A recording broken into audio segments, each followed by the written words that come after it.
পুলিশের গুলিতে ঝাঁঝরা হয়ে যায় ইয়ামিনের বুক। তারপরও তাকে ছাড় দেওয়া হয় না, তুলে নেওয়া হয় পুলিশের সাঁজোয়া জানে। ওই অবস্থায় কিছুক্ষণ ঘুরিয়ে তাকে টেনে হেঁচড়ে ফেলা হয় মহাসড়কের ওপরে। তখনও জীবিত ছিল সে।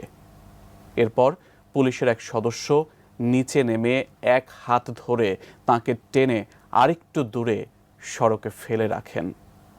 এখানেই শেষ নয়, পরে কয়েকজন পুলিশ মিলে তাকে আবারও টেনে সড়ক বিভাজকের ওপর দিয়ে ঠেলে অন্য পাশে ফেলে দেন, যেন কোনো মানুষ নয়, জড় বস্তুকে টানা হচ্ছে।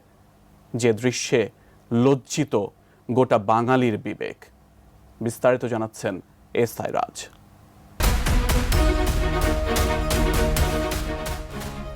পুলিশের এপিসি গাড়ি থেকে ফেলে দেওয়া হচ্ছে নিউজ 1।